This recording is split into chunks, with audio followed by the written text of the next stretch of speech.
Hello students, आज हम इस वीडियो में हम आज से स्टार्ट करेंगे फार्माकोलॉजी। ओके, तो हम पैरेलल टू पैरेलल कई बुक्स को लेके चलेंगे, कॉग्नोसी, आपकी फार्माकोलॉजी और आपकी सूटेक्स केमिस्ट्री जो भी है। तो उसमें दो तरह की प्रिपरेशन आपकी हो जाएगी। एक रहेगी आपकी एग्जिट एग्ज़ाम, जो बच्चा डिप्लोमा कर रहा है, डी फार्मेसी कर रहा है और उसको एग्जिट एग्ज़ाम देना है तो उसकी प्रिपरेशन आपकी हो जाएगी। ओके, सेकंड आपकी जो बच्चे जीपैट का एग्ज़ाम देंगे वो भी प्रिपरेशन आपके साथ के साथ हो जाएगी। दोनों प्रिपरेशन आपके साथ के साथ हो जाएंगी, एग्जिट एग्ज़ाम और जीपैट दोनों। जो डिप्लोमा फार्मेसी स्टूडेंट है which are studied in D pharmacy, they have to appear in exit exam for registration in pharmacy council. So we will start this video from today onwards. इसमें आपको क्या चीज़ें मिलेंगी? सबसे पहले क्या है, एक एग्जिट एग्ज़ाम आपका है जो सेकंड जीपैट है। इसमें आपका जो टॉपिक करवाया जाएगा उसके साथ में एमसीक्यू क्वेश्चंस करवाए जाएंगे। बाद में जो एमसीक्यू क्वेश्चंस की किसी को पीडीएफ चाहिए या जो ये मटेरियल जहाँ से हम करवाएंगे उसकी पीडीएफ आपको चाहिए तो आप मैसेज करके वो भी ले सकते हैं। स्पेशली इस एग्जिट और जीपैट एग्ज़ाम के लिए एक स्पेशल टेलीग्राम ग्रुप बनाया जाएगा। उस टेलीग्राम ग्रुप का जो लिंक है डिस्क्रिप्शन बॉक्स में आपको मिल जाएगा। जो भी बी फार्मेसी, डी फार्मेसी या एम फार्मेसी के स्टूडेंट हैं वो इससे अपनी हेल्प ले सकते हैं। पार्ट के थ्रू आपके टॉपिक्स आएंगे। सपोज करो यदि आज हमने कोई टॉपिक शुरू किया, उस टॉपिक का नाम, यदि वो हाफ टॉपिक आज करवाया जाएगा तो उसमें आ जाएगा टॉपिक का नाम पार्ट 1। क्लियर? ऐसे ही जब हम उसका सेकंड पार्ट रह जाएगा तो ऐसे ही टॉपिक का नाम सेम आ जाएगा, फिर उसमें लिखा जाएगा पार्ट 2। तो इस तरह से जब पार्ट 1, पार्ट 2, पार्ट 3 यदि किसी के ऐसे होंगे तो उसके सभी पार्ट देखने के बाद ही वो आपका टॉपिक कवर माना जाएगा। क्लियर? और इसके लिए जो जीपैट या फिर एग्जिट एग्जाम जो देना चाहता है उन सभी के लिए टेलीग्राम ग्रुप, एक नया टेलीग्राम ग्रुप बनाया गया है। जो पहले मेरा व्हाट्सएप और टेलीग्राम ग्रुप है वो स्पेशल इन्फॉर्मेशन के लिए है, बट जो जीपैट और एग्जिट एग्ज़ाम की जो तैयारी कर रहे हैं बच्चे जिनको एग्ज़ाम देना है उसके लिए अलग से टेलीग्राम ग्रुप लिंक इसमें डाल दिया जाएगा।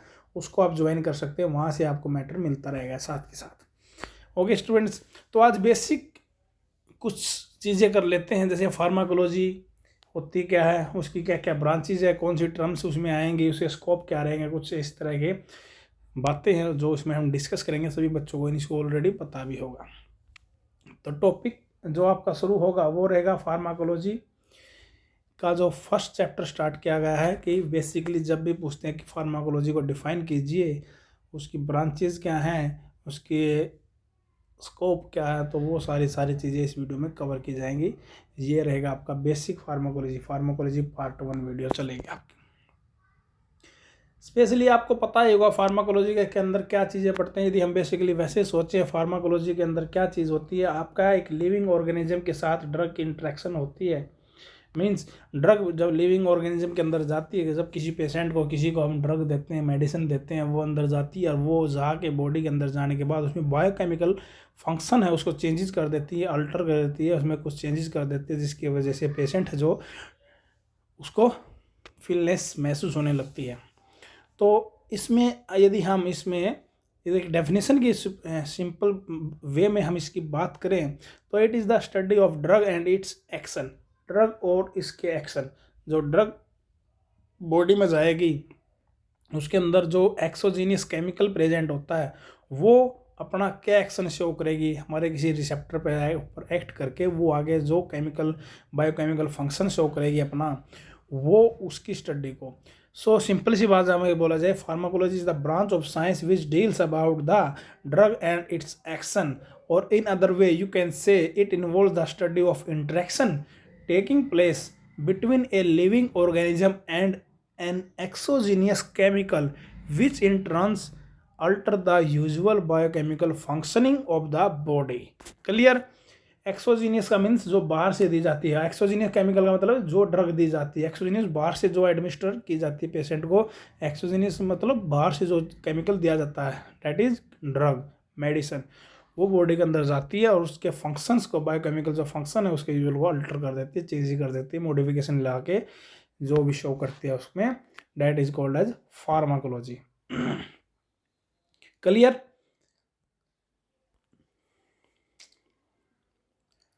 फिर रहेगा आपकी डेफिनेशन, कुछ बेसिक है। फार्माकोलॉजी की डेफिनेशन ऑलरेडी हम डिस्कस कर चुके हैं, ओके। और फार्माकोकाइनेटिक्स की बात करते हैं। फार्माकोलॉजी को दो पार्ट में डिवाइड किया जाता है। फार्माकोलॉजी को दो पार्ट में डिवाइड किया जाता है, एक फार्माकोकाइनेटिक्स, एक फार्माकोडायनामिक। दो पार्ट में डिवाइड किया जाता है। फार्माकोकाइनेटिक्स की हम बात करें, फार्माकोकाइनेटिक की बात हम करें, इसमें क्या रहेगा देखिए, इसमें सिंपल सी बात, kinetic means kinesis, kinetic means एक मूवमेंट, मोशन होता है। तो उसमें हमारी बॉडी मूवमेंट करती है, जैसे हम भागते हैं। फॉर एग्जांपल के लिए मैं आपको बता रहा हूँ कैसे आपको इस टर्म को याद करना है। उसमें क्या रहेगा, एक्शन करती है body on the drug, that is called as pharmacokinetic, action of the body on the drug. इसको कैसे याद करना, जब ये डिफाइन आ जाए फार्माकोकाइनेटिक क्या होती है, तो काइनेटिक से माइंड में आपके एक सपोज सी सिंपल सी बात जानी चाहिए कि काइनेटिक का मतलब होता है काइनेसिस, मूवमेंट से रिलेटेड आप लेके चले इसको। तो इसका मतलब क्या है, जब मूवमेंट होती है तो मूवमेंट कौन करता है, बॉडी करती है। तो बॉडी किसके साथ मूवमेंट करेगी, ड्रग के साथ। So you can say pharmacokinetic defined as the action of the body on the drug. Body का जो एक्शन है ड्रग के ऊपर क्या रहेगा, तो बॉडी का क्या क्या एक्शन रहेगा ड्रग के ऊपर। जब ड्रग जाती है बॉडी के अंदर तो उसके ऊपर हमारी बॉडी क्या एक्शन शो करेगी, सिंपल सी बात है, पहले उसको ऑब्जर्व करेगी, फिर डिस्ट्रीब्यूशन होगा, फिर मेटाबॉलिज्म होगा, फिर एक्सक्रीशन होगा। सिंपल सी बात है। यदि शॉर्ट फॉर्म में देखें ADME, ये इसकी शॉर्ट फॉर्म है, absorption, distribution, metabolism and excretion, that is called as pharmacokinetics. तो काइनेसिस से आपको सिर्फ सिंपल वे में सोच लेना कि काइनेसिस मतलब मूवमेंट और एक्शन ऑफ द बॉडी किसके साथ, ड्रग के साथ। तो action of the body on the drug, drug के ऊपर क्या एक्शन रहेगा, वो उसको ऑब्जर्व करेगी, डिस्ट्रीब्यूट करेगी, मेटाबोलाइज करेगी, एक्सक्रीट आउट करेगी, that is called as pharmacokinetics. Dynamics का मतलब है, डायनामिक्स में नॉन मूवमेंट, नहीं मूवमेंट रहेगी। उसमें क्या रहेगी जी, मूवमेंट ड्रग और बॉडी में से कौन नहीं करता, ड्रग, क्योंकि बॉडी मूवमेंट करती है तो वो फार्माकोकाइनेटिक होता है, ड्रग मूवमेंट नहीं करती। इसका मतलब क्या है, फार्माकोडायनामिक्स। इसमें क्या रहेगा, action of drug with body, action of drug on the body, body के ऊपर ड्रग का क्या एक्शन रहेगा। बॉडी के अंदर ड्रग जाती है, वो अपना एक्शन क्या शो करेगी, that is called as pharmacodynamics. Means क्या शो करेगी, अंदर जाएगी, कितने मेजरमेंट में कितनी मेडिसिन दी जाएगी उसको फिर डिटेक्शन ट्रीटमेंट करेगी, जिस पर्पज़ के लिए आपको दी जाती है उसकी ट्रीटमेंट शो करेगी, वो नहीं करेगी, कंसंट्रेशन शो करेगी, उसका साइट ऑफ एक्शन जहाँ पर जाके इफेक्ट शो करना वो एडवर्स इफेक्ट है या उसका रिजल्टिंग इफेक्ट है, क्या शो करेगी, that is called pharmacokinetics. Clear. उसके बाद थर्ड टर्म की बात करें हम, फार्माको एपिडर्मियोलॉजी। एपिडर्मियोलॉजी में पॉपुलेशन के ऊपर एक स्पेसिफिक लार्ज पार्ट के ऊपर जब हम स्टडी करते हैं, तो इसमें क्या रहेगी, pharmaco epidemiology involves the study of utilization of drug and its effect on a large population, that is called as pharmaco epidemiology. Pharmaco economics involves the study of drug or drug therapy to another drug as well as pricing and comprising their cost value। Pharmaco economics से related है cost से, तो हम किसी दो drug को compare करते हैं उसके प्राइस में, उसकी कॉस्ट वैल्यू में, that is called as pharmaco economics. Genomics, pharmacogenomics is the study that involves the effect of genetic structure of an individual on a drug response, involves the effect of genetic structure of an individual on the drug response, that is called pharmacogenomics।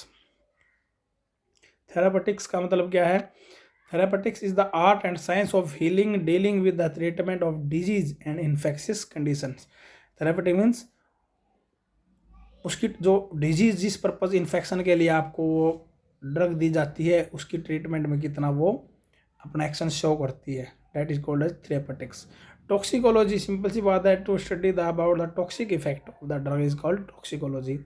Pharmacovigilance की बात करते हैं। Pharmacovigilance is involve the study of pharmacokinetics and pharmacodynamics features of drug which is already present in the market.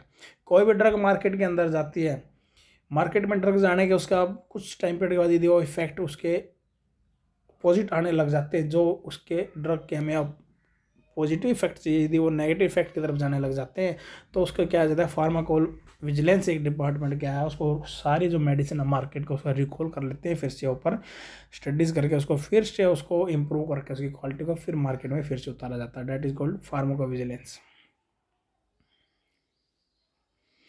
Clinical pharmacology related to human beings. Study of drug on the clinical resources means human beings. Receptors means receptor, रिसेप्ट करना किसी चीज़ पे कोई चीज़ लेते हैं. Receptor are macromolecules present on the cell. जो भी सेल है उसके ऊपर एक रिसेप्टर प्रेजेंट होता है और जो ड्रग मोलिक्यूल जाता है उस रिसेप्टर पे एक्ट करता है, फिर अपना एक्शन शो करता है. तो receptor may also be defined as the molecule used by cell to bind diffusible substance released in the extracellular space by other cells for communication. That is called as receptors. Clear? Ligands. Substances that bind to the receptor. Suppose करें ये receptor है, यहाँ से drug molecule आई, substance ये drug bind करे receptor के साथ, वो किसके साथ बाइंड करने के बीच में यहाँ रिसेप्टर आपका ये ड्रग मॉलिक्यूल है, जब ये बाइंड करती है किसी चीज़ के साथ that is called as ligand. उसको लिगेंड्स बोलते हैं. तो substances that bind to the receptor are known as ligands. Ligands bind to receptor. Okay, उस रिसेप्टर की दो साइड होती हैं, ऑर्थोस्टैटिक और एलोस्टेरिक साइट्स. फिर affinity of the drug is the ability of it to bind its receptor. Affinity का मतलब है उसकी एबिलिटी ड्रग रिसेप्टर के साथ बाइंड करने की एबिलिटी को एफिनिटी कहते हैं. Competition is the condition in which two different drugs identify the same binding site. एक ही बाइंडिंग साइट है, एक रिसेप्टर उसको एक्ट करना है, लेकिन दो ड्रग्स आती है. दोनों ड्रग के अंदर जो कंपटीशन होगा एक दूसरे के बाइंड करने के अपोजिट, एक वहाँ पर बाइंड करेगी, दूसरे उसको बाइंड करने से रोकेगी. That is competition. Effectiveness is the measurement of the effects generated by the therapeutic agents. Potency is the amount of concentration of dose needed to produce the desired effect. Potency मतलब हमें कोई effect चाहिए, उस dose को हम उसी concentration में देंगे जो डोज दी जाएगी. यदि वो डोज अपना इफेक्ट शो कर देती है जो डिजायर्ड इफेक्ट हमें चाहिए, तो that is called potency. Okay, potency is the amount or concentration of dose needed to produce the desired effect of a given entity. Selectivity की बात करते हैं. At molecular level, selectivity of the drug is the ability of it to interact and bind with the limited number of macromolecules. At organism level, it is the ability to generate response that contribute to the modulation of a single functional system. By increasing the drug concentration, selectivity may decrease because at higher concentration drug may bind to the low affinity target. जैसे हम drug की concentration increase करते हैं तो उसकी selectivity है जो वो डिक्रीज हो जाएगी, क्योंकि हायर कंसंट्रेशन होगी ड्रग की, तो ड्रग क्या है बाइंड करेगी लो अफिनिटी टारगेट के अकॉर्डिंग अपनी, फिर वो बाइंड करेगी. Tolerance is the desired ability of an organism to respond to the repeated administration of drug. कोई पर्सन है, कोई भी सपोज करो बार बार एक ही मेडिसिन लेता है, तो उसको क्या रहेगी, जो उसकी टॉलरेंस पावर है वो धीरे धीरे धीरे धीरे धीरे धीरे क्या रहेगी, वो डिक्रीज हो जाएगी. कोई ड्रग इफेक्ट करती है, यदि आप कोई सपोज करो पेन किलर लेते हैं कि पेन किलर बार बार लेते हो, तो वो क्या करेगी, जब वो पेन किलर हमारी बॉडी के लिए हैबिचुअल हो जाएगी तो उससे क्या होगा, इफेक्ट कम सो होने लग जाएगा. That is tolerance. या दूसरी वे में ये बोलते हैं कि कोई गुस्सा करता किसी पर्सन के ऊपर, बार बार गुस्सा करता, तो बाद में जब वो बोलता है कि मैंने आपको बहुत ज़्यादा टॉलरेट कर लिया, अब नहीं कर सकते, मतलब वो अब उसका इफेक्ट को नहीं ले सकता. That is called tolerance. Tolerance is the decrease ability of an organism to respond to the repeated administration of drug. Addiction is the habitual use of psychoactive drug that result due to repeated and continuous use of these drug, and abrupt discontinuation of drug may result to withdrawal syndrome. Addiction मतलब habitual हो जाना, उसकी addict लग जाना, लत लग जाना, that is addiction.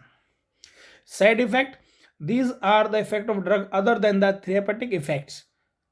जो हमें डिजायर इफेक्ट चाहिए उससे अलावा जो अनवांटेड इफेक्ट आएंगे, साइड इफेक्ट आएंगे. बोलते हैं ये यदि आप ड्रग लो इससे आपका हेड एक भी रहेगा, थोड़ा सा कोल्ड भी होगा, इस तरह से बॉडी पेन भी होगा, that is side effects. Therapeutic index is the ratio between the dose और concentration that can produce useful effect and the dose concentration responsible or side or toxic effect.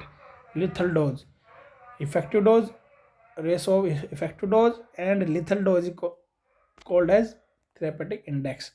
Agonist are those therapeutic substances that bind and activate to the receptor result to pharmacological response. Agonist का मतलब है किसी receptor के ऊपर bind करना drug molecule का, और उस जो रिस्पॉन्स में चाहिए वही रिस्पॉन्स देना, that is called agonist.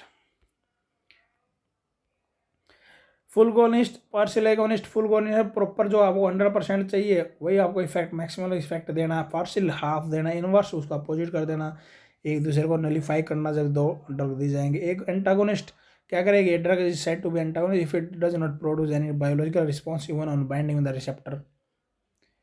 Okay, it either block और decrease the effect of agonist. कोई ड्रग दी जाती है उसकी और दूसरी ड्रग उस रिसेप्टर को ब्लॉक कर देती है तो उसका क्या एक्शन रुक जाएगा, दैट इज कॉल्ड एंटागोनिस्ट। अब बात करते हैं स्कोप।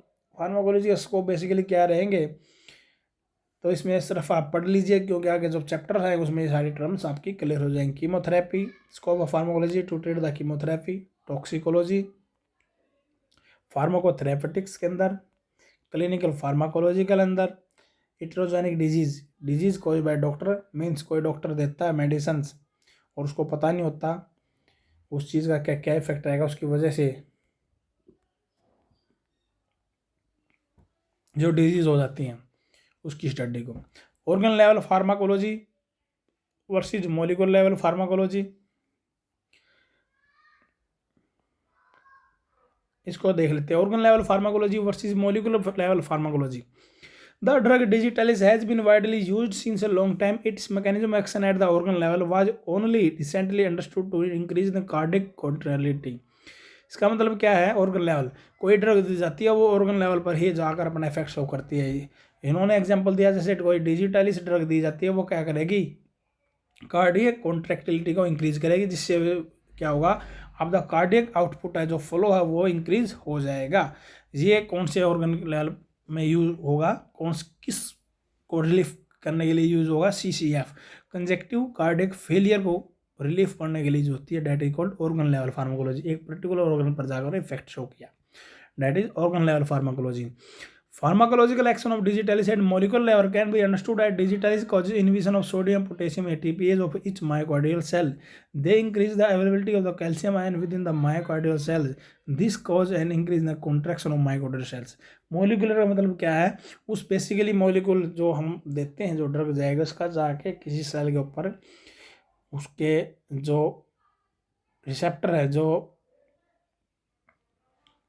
एबिलिटी है उसकी माइकोडियल सेल की जो एबिलिटी इसकी इंक्रीज करेंगे कॉन्ट्रैक्शन को, उस सेल को जाकर क्या करेगी, वो इनहिबिट करेगी। तो that is called as molecular. एक मोलिकुलर लेवल पे काम करता है, एक ऑर्गन लेवल पे काम करता है। थेरेपेटिक इंडेक्स पहले बताया, lethal dose upon effective dose 50। Biological half of an drug is affected by dose, site, urinary excretion, age, protein binding और the disease is defined as the time in hours that required for decreasing the concentration of drug in the blood.